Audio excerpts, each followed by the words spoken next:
Welcome to The Holistic Nurse with your host, Peggy Smith. Peggy will introduce and educate her viewers about the differences between alternative, holistic, and complementary medical therapies. Her goal is to empower the lay medical consumer to learn how to advocate for themselves. So now, please welcome the host of The Holistic Nurse, Peggy Smith.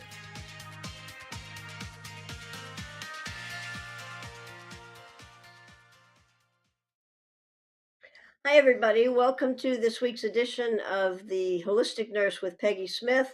I'm Peggy Smith, and today we're going to be exploring how the mind influences the bodies in ways that are supported by both clinical observation and emerging science. May is actually Mental Health Awareness Month, so our goal is that we're going to be each week we'll have a different show on different aspects of mental health. Uh, Today I'm with Dr. Coach Mike and also Dr. Gloria Warren, and we're going to tag team this topic. And segment one, Coach Mike will be beginning to explain the mental blueprint and how that works. Welcome, Coach Mike and Gloria. How are you? Great to have you back. Good to be here. Thank you. Glad to be here. Thank you. So, Coach Mike, tell us a little bit about how a mental blueprint. Do we all have blueprints running our minds, or is this something we create intentionally? Actually, it's the blueprint is our internal system of thought, and as you probably know, thoughts create feeling. When we get to the point where we actually have our feelings, or we have uh, feelings over our beliefs, um, it creates a system of operating an operating system, so to speak.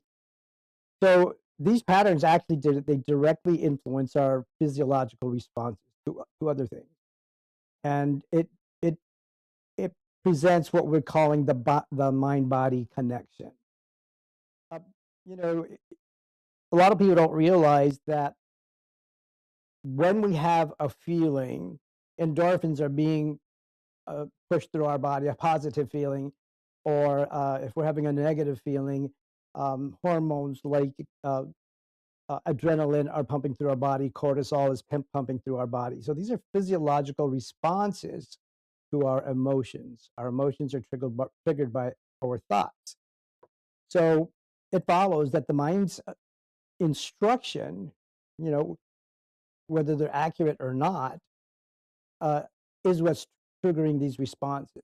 You know, the mind does not have to have a real situation to respond to it. In other words, if you can imagine something, you can activate the body's physiological responses just by what you're imagining. It happens all the time when we're watching a movie, a sad movie, we start crying, you know, or watching a commercial, we get hungry or thirsty. These are all physiological responses that are triggered by our thoughts and our emotions. Those darn commercials. Right? I know. I get up and Here do I go something again. nice. I'm hungry. That's right. So the brain, I mean, it's more than just a computer for us. It really is a amazing creation. Um, I don't think none of us came here just kind of haphazard, dropping off of, stars from the sky. Right. Um, You and, know I that. think in the holistic communities, we often say nothing is a coincidence, and sometimes when we're rushing around so much in our daily lives that we're not even aware of what's going on and how much is going on even within ourselves at any given moment. Yes, Um, that's true. so, perception then it becomes physiology. If you're thinking about even somebody that you maybe you're distance from right now, but you had some good times, you started re-experiencing some of the feelings you had when you were together. Yes. Um, and the chronic activation of this system, it can have long-term health effects. Is that something that is healthy, or when you say long term, are they negative health effects? Well, they're not necessarily negative. It depends on what kind of thoughts they are. You know, if they're chronic thoughts that are patterns after a long period of time, it's going to allow the body to adapt with some kind of longevity to that adaptation.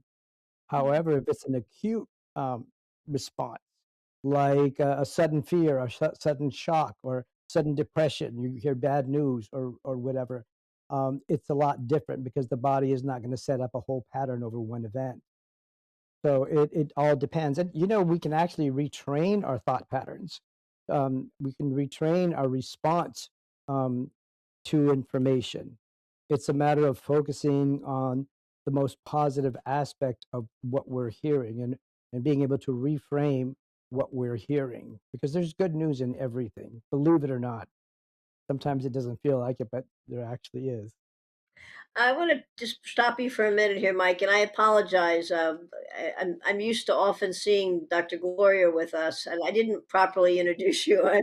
My fault there. Can you tell the viewers a little bit about yourself, what your background is? I have an interesting background. I was a missionary for several years when I was a young adult, from the time I was 19 till 27. Um, and I traveled throughout Mexico and Central and South America. I got married in Costa Rica, been married for 52 years, the same beautiful woman. Um, Congratulations. yeah, I was a probation officer. When we came back to the United States, I was a probation officer, and I did that for 35 years. I studied public administration of criminal justice. I got a graduate degree in that. And it wasn't until recently that I just decided to, since I was doing research always anyway, decided to apply for the PhD program. And I just recently completed my PhD in education, general education. But I'm a lifelong learner. I'm an avid researcher. And so the topics that kind of, I don't know, hit home for me are usually the topics that I'll do extensive research on, having to do with spiritual intelligence and everything that has to do with the human experience, from spirituality to sexuality. So that's my background. Thank you for that. We're very happy to have you join us with your unique perspective. And I had several years ago a very dear patient, became a very good friend until she passed at almost 100. And I had asked her once, what is your secret? She was head of Children's Hospital, particular department there, and she said, every day I make sure I'm learning something new. Right. And so, that's the way to stave off dementia and keep your mind active. And, it's if you just like if you Mhm. stop moving physically, things don't move as quickly and as, effectively. And your brain is the same way. We have to keep feeding our brain. That's true. The old use it or lose it, right? We got to keep So, these dendrites growing. that's true. We have to keep, going. We're all getting closer to that spectrum of the life cycle. So if the body can't always distinguish though between actual and the real and perceived realities because of the influences from the past, Right. how what does the mind what do you do to keep yourself safe and grounded? So you want to imagine the outcome that you want, as if it's totally possible. And sometimes we have to pretend that the circumstances are not what they are. Uh, when children are really, really good at this, because they can pretend they're Superman, they can pretend they're flying through the air, and all kinds of wonderful things. But when it comes to being realistic as we get older, we tend to put up more blocks, and it's between what the unconscious mind knows and what the conscious mind believes. Sometimes those beliefs aren't as realistic as we would like to think. Some of the beliefs are have lost some of their meaning from where they originated. It's kind of like the gossip game. You tell somebody something, and by the time it gets around the room, it has changed altogether in meaning, Down the lane, yes. you know? So it's important to focus on the outcome that we want and imagine it as fully as possible, incorporating as many of our senses as we can possibly incorporate. And what that does is it triggers the brain to look for the opportunities to actually make it happen with our overt behaviors, with our micro behaviors, our micro decisions that are often uh, the result of our unconscious thought process. Well, I know some people when they're going through a cancer process, they just imagine what it's like to be on the other side of the battle. And, they say the cure is worse than the disease sometimes. It can be very unpleasant. But Yeah, many of the patients actually taking a shower visualize as the water's draining, going down the drain, that the cancer cells are going with them. that's right. And, you That's know, right. and I think since I kind of have one foot in the alternative realm and the allopathic medicine, it's important when you get a serious diagnosis like that. Just pretending it's not real is not going to be necessarily to your total benefit. Mhm. It's important to, be realistic, but keep envisioning the outcome that you want, but don't ignore the modern science that's there to help you get to that outcome. Uh, Absolutely. I had a patient who was, no, well, she was a coworker, a nurse's aide, and she was diagnosed with serious cancer. I wanted to get her into, to meet a doctor that could help. Well, Philadelphia is blessed with many good practitioners. And she Mhm. said that God will take care of her, and if God wants her to live, He'll cure her, and if not, she gets to be with Him sooner. So I found a doctor locally who was African American like herself, who she could relate to. He went through what his plan of treatment would be. She listened very politely and said, "Thank you, but my healer, I put my faith in the healer in heaven." And he came right back with, "I thank the Lord every day that He put me on this earth to help patients like you. And without Him, Wonderful. I couldn't do this." And she ended up getting treatment and living a lot more. She's no longer with us, but she lived many years longer that she wouldn't have had otherwise. Yeah. So, and I was grateful for him. I've made other referrals to him, since then. Um, Yeah. so when stress becomes chronic, we've discussed this on other shows. It just it wears you down, just like if you're Yeah. running your car without oil, then it's going to break down eventually because the stress created by not lubricating. Um, Right. Right. the body, tries to stay in a survival mode, and I don't think that's particularly healthy. Dr. Warren, what do you think about that? What Well, does I go think, ahead? when any danger or any threat to the human body or, threat of cancer or something of that nature, even the brain activates the HPA axis, and HPA is for meaning the hypothalamus, pituitary gland, and adrenal glands.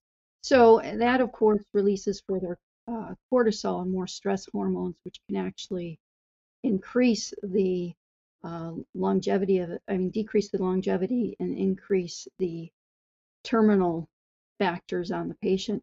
So I Why think don't we do that after this break that we're yeah, going to have, then because it'll give the stress a little time to take a rest. What if there were a super tiny device that could diagnose the brain and is smaller than a single human hair? What if you could see inside the brain to help an epilepsy patient during surgery or to help the fight against Parkinson's disease? Dr. Patricia Broderick is proud to announce the Broderick Probe, a biomedical and electronic breakthrough. Imagine a probe to help with the understanding and potential cure of brain-related diseases. To learn more, listen live to the Easy Sense radio show with host Dr. Broderick. And to help support the Broderick Foundation, please go to EasySense.com and learn how, with your help, we can fight these horrific brain disorders. That's EasySense.com to learn more and help support the Broderick Foundation.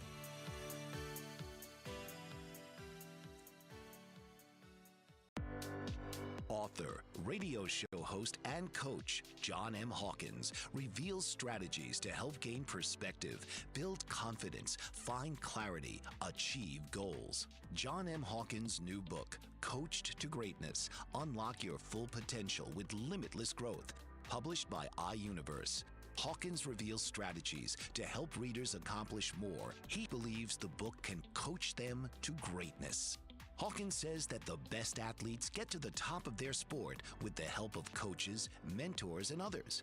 He shares guidance that helps readers reflect on what motivates them, rediscover and assess their core values, philosophies, and competencies, find settings that allow them to be the most productive, and track their progress towards accomplishing goals.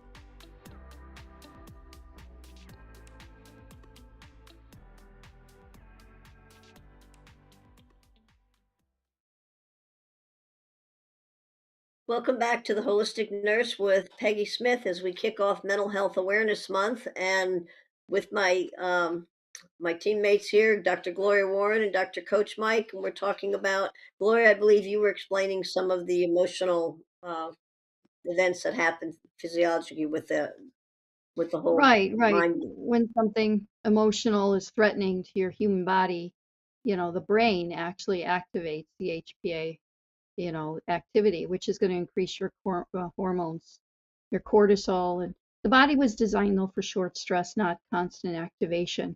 So when stress becomes chronic, and this is the other thing I wanted to mention, when it becomes chronic and the mind repeatedly signals danger, danger, and I always kid, danger, danger, Will Robinson, Oh, danger. I love that. Um, Yes, good yeah, example. the system doesn't shut off. Instead, the body enters a prolonged state known as allostatic load, a concept developed to describe the wear and tear on the body and the mind, of course, from repeated stress. That's actually from research, McEwen and Geranaros in 2011. So the body's essentially staying in survival mode, and over time, it has a measurable biological effects. Chronic activation of this stress system has been associated with dysregulation of cortisol rhythms, increased systemic inflammation, impaired immune response, disruption of metabolic processes could make you even sicker, and changes in the brain structure even, and as well Yeah. as the function. So that it comes from high blood pressure, digestive disruptions. Um, there's so many different things that it can create. So when the body is constantly preparing for danger, the blood pressure becomes elevated. And Peggy, I think we were mentioning something not too long ago, and you had said something about the digestion and the common causes or something. You want to continue on with that, or you want me Well, to? the mind is so well connected to the body that there are many autoimmune disorders that express themselves through digestive uh, Mhm. things, and there's certain foods, even if we were mindfully eating, like, in a perfect world, we try to teach that, we'd realize that there's some of your favorite foods, even maybe a half hour after you eat, you all of a sudden your mood changes, you're snapping at everybody and you're feeling fine before you ate. uh, when you have a change that sudden, you can pretty much attribute it to something that you just recently ingested. Right. But some of the trauma and the stress that we're talking about that contribute to chronic high blood pressure and elevated sugars and things like that, it doesn't have to be a traumatic life event. It could be as simple as you're just trying to get home from a busy day at work and you have to travel a path that the traffic is unbelievable, and there's a lot more aggressive drivers these days, it seems. So as you get in the car, your mind, even before you realize it, is already psyching yourself up to deal with really rude, co-drivers on the road with you. It can be that simple. Sometimes we talk about, how traumatic memories, but doesn't have to be just an experience, kind of benign usually. Yeah. There's certain highways in the Philadelphia area, and I've lived in LA. Those LA highways, I get Mm, stressed even thinking about driving on those LA highways. Um, mm, and I haven't been driving in LA in gosh, 30, 40 years. But uh, Coach Mike, when the body learns patterns and it's operating automatically, then stress isn't um, it's just a response. It's actually becomes your baseline rate. So, what, if you're not aware of that, how do you get your awareness up there? And what do you do when you realize you don't like your new baseline? It's it, it's important to know that the imagination has a key role in all that we do. You know, when we allow ourselves to be lulled into a pattern, and we stop thinking, we stop using our cognitive skills uh, to process information, or we lose our mindfulness, so to speak. Those patterns are gonna the more dominant patterns are gonna continue, and it's not until we decide that we're gonna interrupt the pattern that we can actually create more new neural pathways that are gonna actually uh, um, I don't want to say trick the system, but they're gonna Mm. initiate a new response in the body.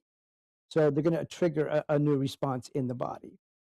So mindfulness is more important than people realize. It's not just a matter of calming yourself down or clearing your mind. It's actually the process of thinking about what is going on. You know, I, I did a show with Dr. Murphy on thoughtlessness and the banality of evil, because there are people who are uh, suffering now with post-traumatic stress disorder and different things like that, that because of what their job has uh, required them to do. So let's just take, for example, somebody who went into the military service and didn't really examine what the job would entail. Goes to war, comes back, has PTSD. What has actually happened in that situation is they did something that it was against their moral compass, and they can't live with themselves because it was such a stark violation. It's like any other violation of the human condition, of the human body. And so, because they didn't have that preparedness when they went in, their bodies suffered emotional shock, even spiritual shock, and not to mention the mental shock. And all of that is going to contribute to the body's responses and uh, to any little triggers, whether it's a loud noise, a bang, or whatever it is. So it becomes a matter of preparing your mind for everything that we're going to do. So I guess some of our best training, perhaps as maybe young parents, is to really kind of, share the world's view with that of your children. When you're sitting at that little tiny tea table and pretending it's the best tea you've ever had, there's nothing in your cup, but you go along with the game, and Yeah, look, the child is just, and at the same age, though, I guess be aware that when your child's expressing their imagination, and it maybe is something that parent, because they've already forgotten how to imagine things, says something like, "Who do you think you are?" Or, "No, that's for the rich people," or, and it's kind of very subtly, but it has a lasting effect, and it's not done maliciously. It just parents are patterned after what their experiences were. Um, yeah, and the gut is so related to everything. And our immune systems get worn down too. Uh, we're all born with a set of physiological, baselines for immune. Not everybody has the same. Some people have more allergies than others, or other genetic markers for what, I don't like the word deficient immune system, but not as strong as, some people have. Um, robust. and chronic stress can actually affect you physiologically by uh, inflammatory. We had a show a couple weeks ago on just inflammation in the body and what it does to you. Um, but you're more likely to get, if you're working long hours, not getting enough sleep, and not healthy, eating healthy food in between those hours, you're going to be more likely to pick up even a mild cold if there's a cold running around, and Right. or even something more serious. And it takes you a lot longer to recover from those things. Um, So true. you You know, know, and go ahead. oh, I'm sorry. I just wanted to say sometimes we pamper our immune system and we don't give it a fair shot. at developing that in the way that it does. It's not very unsimilar to how we as parents sometimes try to pamper our kids and protect them from anything that can go wrong, and not realizing that by protecting them, we're not allowing them to struggle enough to trigger the Mhm. the things that are going on. It happens socially. Some kids are street smart, others are not. The ones that are smart are going to be more resilient. Our immune system similarly will be more resilient when we allow it to be exposed to different things. I remember back in the day, if one of the kids had the measles, our grandmother would say, "Bring the kids over. Somebody's got the measles, and this is your good time." That Get it that was over with. that was how we got Yeah. vaccinated back in the day. And it's Mhm. because we trust in the body's system ability to create its own immunity. These Yeah. patterns are very interesting because they sometimes bridge across domains. I'm talking about physical immunity, but there's also the emotional, spiritual, and mental resilience that is a form of immunity too. Well, those Mhm. same grandmothers that were corralling all of the measles patients, they're the ones that said, you got to eat a ton of dirt before you die. And I know the first time I heard that, I thought that was horrible. It I makes think I sense was now when you think 10 or about it. 15 years before I understood what she was saying. Yeah, yeah. Um, Yeah. but Peggy, I just wanted to tell you real fast, thank you so much for having this conversation on this month being Mental Health Month. And I just think that your title, The Mental Blueprint, Mind, Body, and Emotional Well-Being, is so fitting and necessary, because I wanted to mention first, you were talking digestion. If you are chronically stressed, it is not good to sit down and eat, because what happens then, your cortisol is already high, but every time you eat, your cortisol will go up again. So, or even more. So you're better to relax and everything before you eat. So you deflect some of those gastrointestinal side effects you may get. are And you then telling when me you I can't have my comfort pasta and ice cream? well, it's fine, but you need to relax first and then eat. Even if you take 10, 15 minutes or even 2 minutes out doing some breathing, tension, relaxation exercises. Because if you're psychologically impaired, it's going to affect not only your digestive system, but your immunity. So there's a special field out there called psychoneuroimmunology. I had a show on it with Dr. Broderick. Amazing. It was fantastic. But a lot of the things happen with your mind and nervous system and immune system. They all interact. So you don't want to get a lower immunity because of your psychological situation. Also, it's interesting you mentioned, Coach Mike, about PTSD and all of that.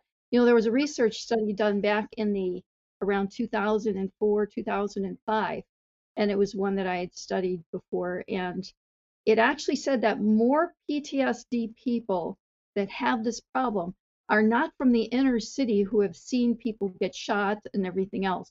There were more of the people like from suburban areas that had quiet lives and leave it to beaver stuff lives versus those who were used to seeing death around them and everything. It was just interesting because I came from an partly Italian family, and there was a lot of that on one side. A lot. I saw things growing up I should never have seen.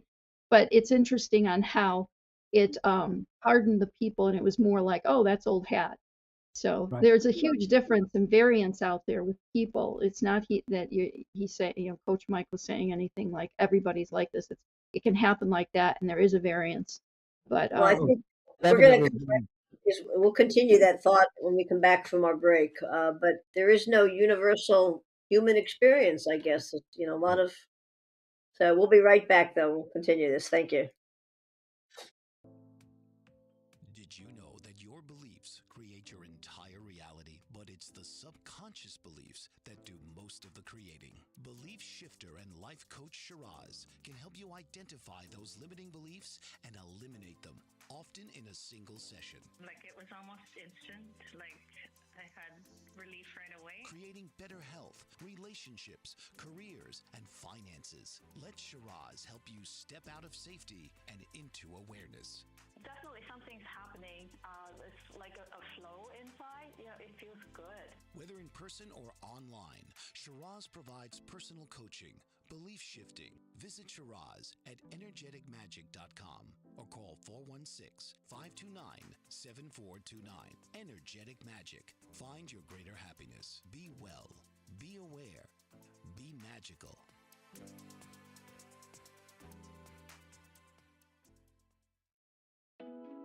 Are you struggling to care for elderly parents or a spouse? Do you wonder if being a caregiver is making you sick? Are you worried about taking time off work to care for elderly parents and balance work, life, and caregiving? Has caregiving become exhausting and emotionally draining?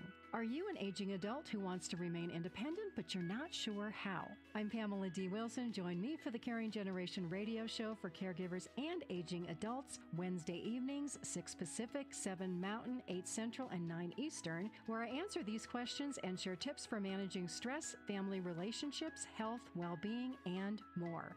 Podcasts and transcripts of the Caring Generation are on my website, PamelaDWilson.com, plus my caregiving library, online caregiver support programs, and programs for corporations interested in supporting working caregivers.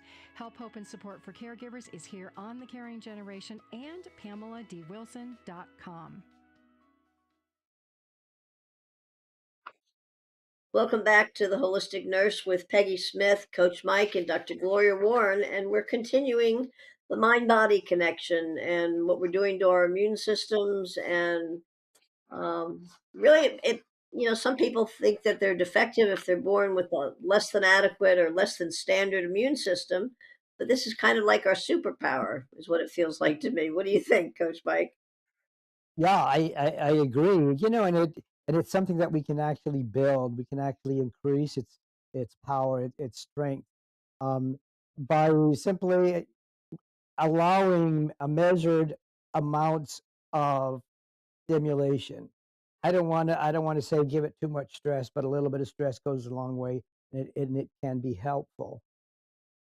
And the reason why that is so is because when we experience something like a fear or anger or even I don't know, shame or hurt, those are little flags that tell our body to prepare for something. With fear or anger, it's going to be fight or flight. It's just a trigger, and we want to be able to experience those things just for a measured amount of time, just while the incident is taking place.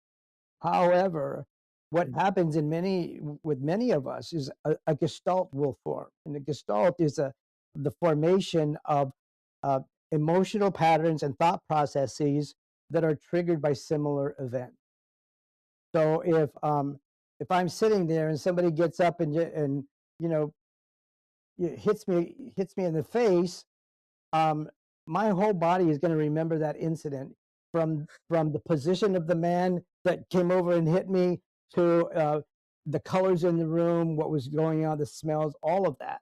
So it becomes possible for uh, in the future similar events triggering similar emotions. So if a guy's posture, gets up from his chair, there's a likelihood that I'm going to be preparing for him to come over and do something, and I might decide by now I'm going to do something before it happens. So and throughout our life, similar events can trigger these gestalt, and if we're not careful, there comes a time when we have to try to get rid of them. And it's better done with hypnosis or a process that allows you to go back in time and remember those by seeing yourself in the picture instead of being in the picture yourself, so to speak, dissociated versus associated with it. I So think cognitive behavioral therapy is another good tool to make you more aware of, uh, being more realistic. it is. And once we're cognitive of the event, having something to do about it, taking action with it, using your body in remembering and and noticing that will actually put you back in charge of your emotions and your responses to the same event, if that makes I sense. think it's important a lot of times when we have these scars from our past, whether childhood or bad experiences, and we're viewing ourselves individually as a victim. And as a child, many events that were not good, were not our fault either. But that's not how we remembered them when we got to adulthood. So it's important to, Yeah. get some professional help to help you sort that out. So you realize that, what happened to you as a child truly wasn't your fault, but it was to protect you, and it had a purpose at that time in your life. And Yeah. now that you have more control, more choices as an adult, you can make healthier choices and Yeah. reap Yeah. the rewards. It's interesting that you brought that up because what happens sometimes, depending on what happens when you experience something, let's say a child is victimized and they're in need of something positive. So somebody comes over and they say, "Oh, you poor dear, it was not your fault. You were totally victimized, but we're here to help you." What's happening in the kid's body is that shots of dopamine and all these positive feelings, positive reinforcement is being placed there for that event, and the event is associated with the good feelings that follow. And what can happen there is someone will allow themselves to be victims over and over and over because they're anticipating what is supposed to follow. Ideally, you know, we don't just want to survive what happens to us. I mean, we have victims, we have survivors, and then we have winners, victors, because there's a dopamine rush that comes with being praised for being a victim or for being a survivor. I'm a cancer survivor. I'm a survivor of the Holocaust. I'm a survivor. There's a reward for having done that. But when you overcome it, the reward is lifelong and it's ever changing because that reward comes from you, from your decisions, and from the way you reframed it and the way you view it moving forward. So looks like we have a pretty positive outlook for our lives. We're not scarred for life and permanently damaged goods, No, and we Yay. can experience happiness yay. by whatever.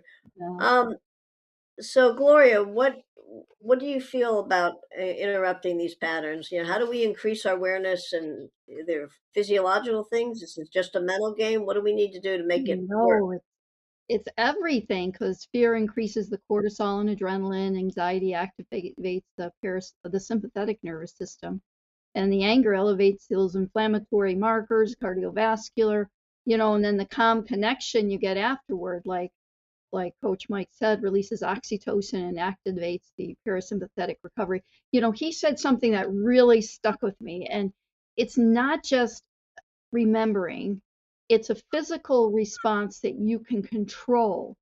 And it's interesting because I think automatically of battered wife syndrome. I've known people have some experiences, and it's interesting on how well your feet can work when you need them, or how you can make decisions and think about it. Somebody said to me one time, well, what are you going to do about it? And I went on and on, and she goes, no, but what are you going to do about it? And it's like, wow, I can actually do something. you know I can change the situation. So that's what I do. I'm in the process of changing certain things. But of course, my situation with my mom's a little different, and I have to be patient with her and everything else. She's in her 90s, and I'm trying to do what she needs done. But I have the choices, and people need to realize they have choices, even though you may not see those choices readily, or maybe you're too nearsighted to see those choices. And that's when you need to talk to people. Talk to people like Coach Mike and Nurse Peggy and even myself, or even just a friend, a true friend, one that doesn't turn around and tell everybody your business, because then you'll be afraid to talk to her if she does that or he does that. Well, So Gloria, I'm your example of confident. the battered wife, a lot of times in dysfunctional relationships, and abusive relationships, Hmm. the parties will create that fight and the abuse just for the makeup interaction afterwards. Um, and that's not really a healthy choice. Mike, what do you think Yeah, about? Yeah. Absolutely right. It's a dopamine rush when you have it's like the joke about the guy that kept banging his head against the wall, and the inmate says, "Why are you doing that?" He goes, "Because it feels so good when I stop." You know, Oh my codependency goodness. is very much like that. They have Yeah. the they have the And then interaction because there's a rush at the end. right. But then there's like in my situation, I wasn't feeling that rush and everything, but the other person was. And they were doing it purposely to get to that point, Yeah. where I knew better.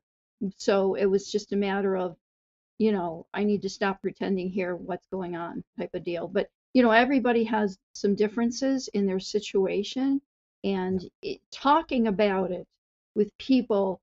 I've gotten some great advice from Coach Mike. And let me tell you, Nurse Peggy has helped out in various ways in various times of my life. And even just to have her as a friend where I can call and talk to her. And I believe she does the same. You need friendship. You need people outside of your own little box. Take away that box and look outside, look beyond your own walls, and you'd be surprised on what it does to your psyche. And that neuropsychoimmunology, like with me, my immunity had gotten so low, the doctor's like, what is going on? And it was stress. It was high cortisol levels all the time. And I've worked on it, and it's really coming up really great. And I still have some work to do, but you have to work on yourself, and sometimes not work on the other people around you. Maybe it's sometimes things you can do for yourself, even just talking to other people that can help you. Correct. Right. Gloria, before we come to the close of this section, can you give us Mhm. an example of maybe a reset exercise that somebody could do in just a few minutes? Perhaps, the Sure. breathing, so people how you could do that even in the midst of stress. Well, I think we're probably going to do that as well in the next section too. But my best reset is stretching. From a holistic perspective, as an intuitive as well. The body, is a reflection of internal emotional patterns, and that can be Right. placed on you from the external. So sometimes just removing yourself from the environment. I go out front. I sit on my patio. It's warmer out front this time of year. So I sit on my patio out front, and in the summer I'll sit on the deck out back, and I do a little qigong exercises. I'll stand there, do like 2 minutes of qigong and deep breathing, and just let it go. Give Yeah. it up to me. I give it up to God. I just try not to be an India giver. you know, I don't want to take back those Look at um, that. things, right? So I try to let it go and let it go out in the universe. Fill myself with divine light when I inhale every breath. Exhale, but I exhale and then throw it down to Mother Earth for her to take care of that darkness. Clear it out of me. I use my Reiki through my hands. There's so many things you can do about it. It's more than just a choice. It's actually like Coach Mike said. You have the physical reactions that you can actually make work for you. And physically, if I move to do those things for my release, that stress comes down so much faster and gets things more regulated again in my body. I Yeah. love doing things like that. So over time, these adaptations can lead to patterns of regulation and increasing immunity and metabolism and balancing my hormonal rhythms. And they begin to work more optimally. So the body reflects what the mind and emotions keep repeating. So I'm giving it some good, healthy things to repeat. So that keeps coming back to me. It raises my endorphins in that way. Well, I think it's important too. Again, we get back to being kind to ourselves. I believe we're going to take our final break, and we'll get back to summarize all of this. And I'll see you on the other side. Thank you. Author, radio show host, and coach John M. Hawkins reveals strategies to help gain perspective, build confidence, find clarity, achieve goals. John M. Hawkins' new book, Coached to Greatness: Unlock Your Full Potential with Limitless Growth, published by iUniverse. Hawkins reveals strategies to help readers accomplish more. He believes the book can coach them to greatness. Hawkins says that the best athletes get to the top of their sport with the help of coaches, mentors, and others. He shares guidance that helps readers reflect on what motivates them, rediscover and assess their core values, philosophies, and competencies, find settings that allow them to be the most productive, and track their progress towards accomplishing goals.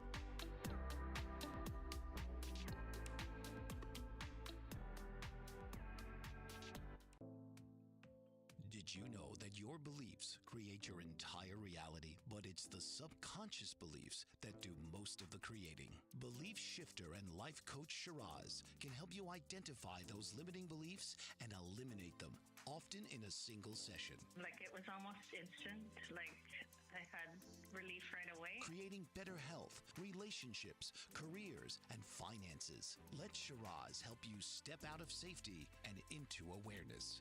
Definitely something's happening.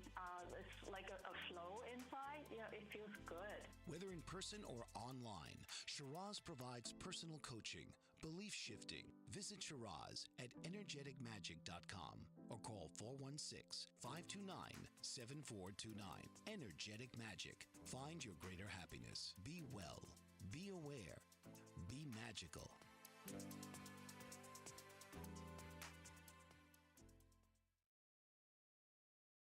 Welcome back to the Holistic Nurse with Peggy Smith. We are talking about today the mental blueprint, the mind, body, and emotional well-being. By the way, if you like this video, remember to like, share, and please follow and subscribe. You're going to want to keep this information for later dates. So we were talking about the mental blueprint, and we were discussing the mind-body connection. So the encouraging part is that the brain and body are adaptable. This is called neuroplasticity, the brain's ability to change and form new patterns. And I wanted a healthy new pattern. So we were talking about going outside of the box and doing deep breathing and create a good feeling inside of me to lower my cortisol and everything else, just kind of balance things out again. So the first step, there's several steps you can do to achieve this. One is awareness. Awareness allows us to interrupt automatic patterns, like Coach Mike was saying. This is supported by mindfulness research, by the way, Kabat-Zinn in 2003. Thought labeling, name it to tame it. Instead of unconsciously believing a thought, you pause and label it. This is worry, this is fear. This creates a separation between you and thought, reducing its emotional intensity and interrupting that automatic stress response. We want to interrupt it because negative neuropeptides, Gloria. So right. We still got to do a show on peptides, by the way. So 2 awareness check-in, you pause, scan your body. My shoulders are tight, my breathing is shallow. Wait, do I want it like this?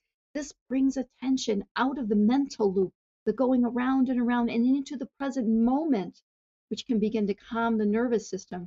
Pause before reacting. Instead of reacting immediately, like just lashing out, you insert a brief pause, 1 breath, 1 moment of stillness. This disrupts that automatic reaction that could be negative and allows for a more intentional response. Breath awareness reset, my biggest thing. Shift attention to breathing, slowly inhaling, count to like 6. Controlled exhale, count to 4.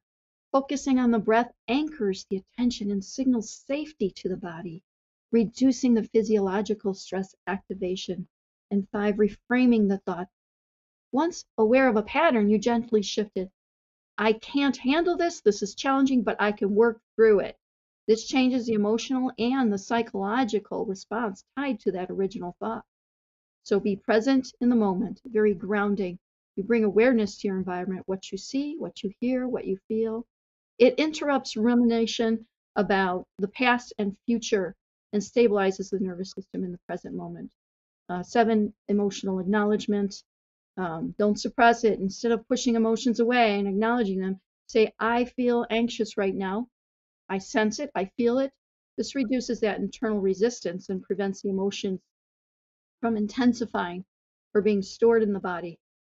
So awareness creates space between stimulus and response, and it's the space where we gain control. Then there's regulation, the breathing techniques that I discussed in the previous section. The breathing techniques activate the parasympathetic nervous system, helping the body to return to a calm state, and that's all scientifically proven. So, Coach Mike, what would you have to say about reprogramming? Step number 3. Reprogramming is sometimes just a matter of breaking the pattern that is currently dominating your feeling, your thoughts, and emotions. And like you said, taking a breath, something as simple as taking a breath, um, can actually be the thing that interrupts that pattern. I know when kids have tantrums, you'll see when just before they move into another state of calm, their breath will be like a two inhales, quick inhales, like, and this is after they've been crying and crying and crying. I've We can seen do that, yeah. we can do that too when we're totally stressed. Do it on purpose. It feels awesome to do that and just totally regroup and do that emotional reset that way. Oh, that's Yeah. fantastic. Mike, how can viewers reach you when they want to reach out? We just have about 2 minutes left there. You can go to olcp.life. That's olcp.life. That's that stands for Optimal Life Coaching and Practices. You can also call me at 508-648-0825, and I'll be more than glad to help you discover what we need to discover. Thank you, Gloria. Would you like to tell viewers how they can reach you? And And both of yes, you need to put your podcast days on there too. yeah, I have a podcast, Medical Intuitive Insights with Dr. Gloria Warren. My website's medicalintuitivegloria.org, and you can text as best, of course, at 715-892-7500. And just remember, your mind is the blueprint, and it can be changed. If anybody has any specific questions for my guest today, feel free to leave it in the comments on the YouTube page at The Holistic Nurse with Peggy Smith, and we will definitely get back to you and answer them. Thanks for joining us today. Every Saturday, we'll be having a different show on various aspects of mental health awareness and tricks and hacks and to keep our mental health going for the rest of the year. And thanks for joining us. It's been a great show. We'll see you next week. Thank you, Nurse Peggy. Thank you, Dr. Warren. Bye-bye. This has been The Holistic Nurse with host Peggy Smith. Tune in each week where you're encouraged to send in questions and receive private responses and suggestions if appropriate. Here's Saturdays, 1 p.m. Eastern.